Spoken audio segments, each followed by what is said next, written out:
Long ago, Ganon, Prince of Darkness, stole the Triforce of Power. Princess Zelda of Hyrule broke the Triforce of Wisdom into 8 pieces and hid them from Ganon before she was kidnapped by Ganon's minions. Link, you must find the pieces and save Zelda. Hey everybody, my name is ADQ and happy holidays! Today we're going to be playing through the original Zelda game for the NES. And it's going to be exciting because this game is awesome. It's difficult, but it's awesome. It started so much, and without this game, there obviously wouldn't be the Zelda series, and there wouldn't have been Link's Awakening, which is the game that ultimately got me into video gaming in the first place. So this is a very big game for the gaming industry because it's credited as one of the very first action-adventure games out there. It's one of Nintendo's biggest games at the time, and it sparked arguably Nintendo's biggest franchise, at least in my opinion. Like, you have your Mario and your Pokemon, but no, I consider Zelda to be Nintendo's best series because The Legend of Zelda is awesome. And without further ado, let's go! Now before I start the video, I just want to say, these holiday videos, 2 of them I've recorded so far for Star Tropics and The Legend of Zelda. I gotta say this right now, I am so happy that, because the naming limit for your profile names on Star Tropics and Zelda, my username, LadyEarthBound, fits exactly in the naming selection, so it's pretty awesome. But anyway, without further ado, let's go inside this cave. It's dangerous to go alone. Take this. Oh no, we killed the old man. Come back. Okay, fine, we'll go. Can the fire hurt you? We can't reach it. Curse you, invisible wall. Now, one of the biggest reasons why this game I cannot talk straight. One of the biggest reasons why this game became like so popular was because of how much freedom you got when you were playing through this game. Because it starts you off, yes, there was a cave, you had to go get your sword, but there's so much you can do in this game. It's even possible to beat this game without your sword. Kind of. You need it for the final boss, but you can go throughout most of this game without your sword, so you can go explore wherever you want right from the beginning of the game. So it looks like they're going to be doing that with Breath of the Wild, which is going to be really awesome, and I just took damage because I'm an idiot and I'm bad at this game. And I gotta say, one thing that's kind of going to do, there's a lot of things about this game that it's a little bit hard for me to get used to. First of all, I play Star Tropics more than I play the original Zelda game, and that game controls a bit differently than this game. And also, I always have my sword equipped to my B button whenever I play Link's Awakening, and to my knowledge, there's no way you can make a sword go onto the B button right now. So that's not very exciting at all, except it is because this game is awesome. Now something interesting is that I'm pretty sure that they've remixed this dungeon theme more times in the Zelda series than just this one time that I know of. But in The Legend of Zelda Link's Awakening, which by the way is my favorite Zelda game of all time, in that game, the color dungeon that was made for the remake, there is the theme that plays in the color dungeon is a remix of this song, so that's pretty cool. Watch out for these Stalfos because they can be pretty deadly if you don't know what you're doing, but if you have skills like me, then you have to do them forever, because I only have one thing of heart left. That's a very well-constructed sentence, Lady Gyarados. Good for you. Okay. Yay, we got a heart. Okay, we're good now. Alright, we're gonna continue onward. So, let's go. Now, it's very worth mentioning that I've never actually beaten this game before, so don't hurt me. But in all fairness, this game can get pretty difficult. Like, I'm pretty sure it gets easier as time goes on and you play this game more often. Seems like the case for most Nintendo games who have like some form of difficulty. But I've never actually really beaten this game for myself, so I kind of feel like a bad person for not doing that because of how big this game is for the industry. Someday I will beat this game. I doubt I will. Let's play this game on my own, but that's kind of what this video is for, because this series I'm doing right now for the holidays, that's kind of like the whole point of the series, to show off games I love, but don't really have that much of an interest in Let's Playing anytime soon. Like, I'm pretty sure I'm doomed. Okay, I'm not so doomed. Come on. I re-recited 3 hearts so that I can have sword beams, because sword beams are awesome! Come on. that's why I love Skyward Sword so much, because they have sword beams in that game as well. Okay, the door's open. Do we want to go on? No, we don't. I want to go this way. And now we might as well see what's over there, or why not? Okay, and let's open the door. Please do something good and not scary. It's these blobs. It's a blob of doom and destruction and death. I'm gonna die. I'm gonna die. I'm gonna die. I'm gonna die. Okay, no, I'm not. Okay. Blob doom. Blob doom. Blob doom. Okay. Yeah, I think we have to move this thing.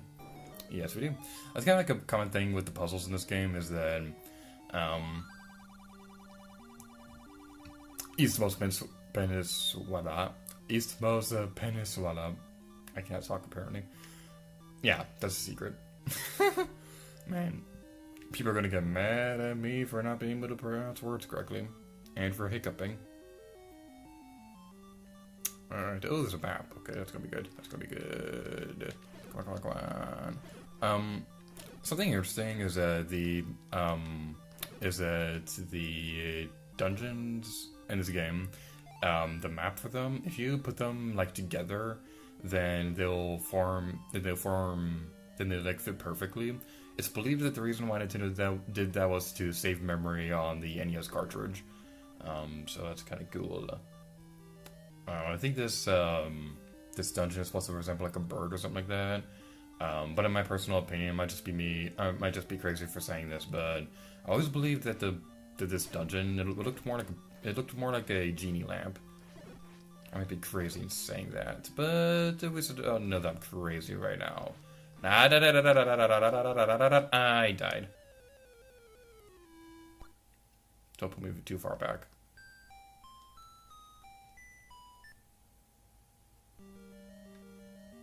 I gotta keep my stuff. Wow. Okay, I gotta keep my stuff. I don't have to. That's not too bad. Alright. I gotta say, people who do 3 hard runs of this game, not just that, 3 hard runs of this game, swordless. If you do this game, if you do a run of this game without 3 hearts, with only 3 hearts, or you do this game without your sword, you have my respect. But you have even more of my respect if you can do both in the same run, have absolutely no sword, and only have 3 hearts. Because it's entirely possible in this game, well, in most Zelda games, to beat the entire game with only 3 heart containers. Only a few games where that's not possible, like in Skyward Sword, how you start off with 6 heart containers, but in Link's Awakening, you have to pick up the heart container to be able to move on. But even then, it is impressive how some people are able to beat this entire game with only 3 hearts and without a sword. That is just awesome. So people who are able to do that, you have my highest respect ever. Like, I respect you more than anything else, because if you're able to beat this game, I'm just repeating the stuff I'm saying now, aren't I? But yeah, this is Legend of Zelda for the NES. It's a cool game and all. I've never beaten it before, and I really want to beat it someday. I doubt let's play this game. There. Alright, we got some more jelly blobs of doom. Are these Zols, like in Link's Awakening? You know, those enemies I kept calling choo-choos in that Let's Play, because I've always thought they were choo-choos, and it was until I started playing out the Let's Play that I realized that they're not choo-choos at all, that they're Zols, and I felt like I was lied to my entire life. Watch out for these guys, they got boomerangs. Okay, we did it, and we get a boomerang! Yeah, boomerang! Boomerang! I should probably not be that loud, because I have neighbors. Wallmaster. Wallmasters are scary! Wallmasters are scary! I need a tilt! I need to do so badly. I have a mommy. Oh, this isn't the way I'm supposed to go.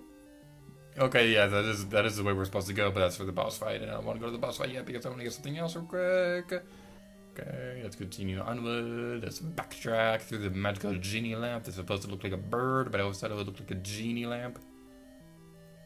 Because I'm weird like that. Okay, where's the boomerang? So the boomerang at your face. Alright, the boomerang stuns you, so that's kind of useful. I gotta say, the boomerang's use in the Zelda series is kind of like gone back and forth for a little while. Not exactly back and forth, but like its use kind of varies depending on the Zelda game. Like in the Wind Waker, it's one of the best items in that game, but in like Twilight Princess, it's like garbage. Well, it's not entirely garbage for puzzle solving, but in terms of like combat stuff like that, it's compared to the one in Wind Waker, the one in Thought process is not that great. Let's attack you, attack you, attack you, attack you, attack you. Okay, let's do more boomerang in your face, and boom! Yay! And let's pick up the key. We're Monday people. Monday people have keys. There was this one level in Super Mario Maker that was like really cool. They remade the entirety of this dungeon in that game. So, admittedly, that's what inspired me to make my Link's Awakening level. The one that was inspired by the one that was a recreation of that one of the first dungeon in Link's Awakening. Maybe someday I'll make a video for it. Maybe. I'm not entirely sure if I will. Maybe someday. I'm not entirely sure if I'm going to be making a whole lot more Super Mario Maker levels. Like, I'll probably make one every now and then. Just so I have levels I made that I thought looked cool. But I'm not entirely sure if I'll be making other... Okay, what I'm basically trying to say right now is that I'm not sure if I would be making videos for Super Mario Maker, playing through other people's levels, unless I do a Let's Play that game. And I actually did consider doing that game as a Let's Play a long time ago, once upon a time. But I decided against it because I died.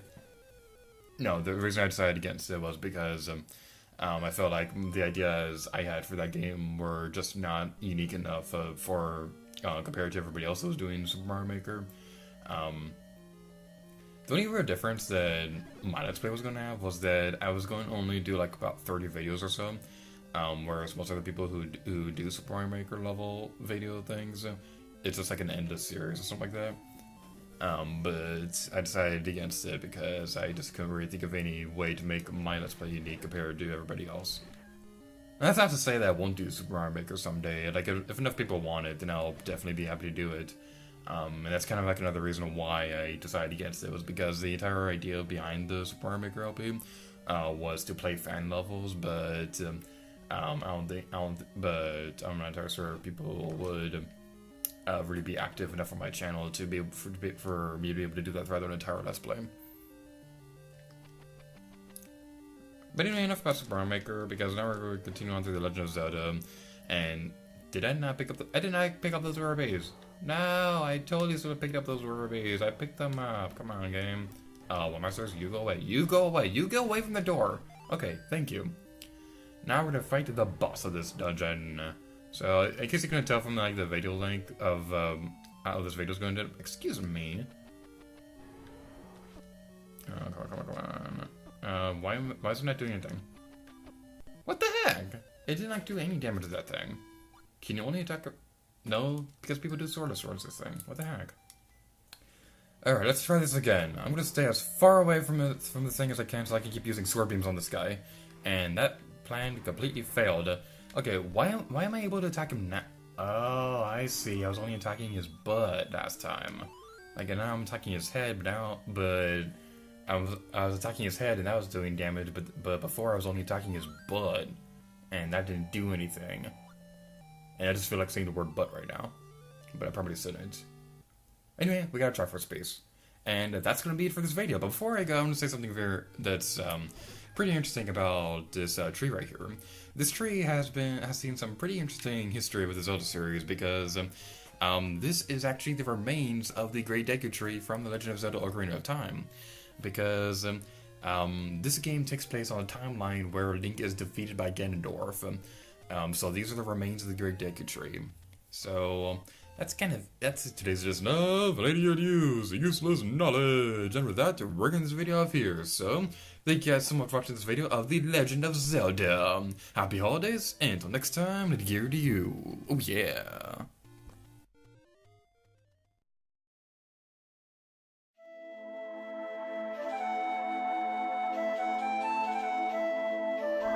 How was it?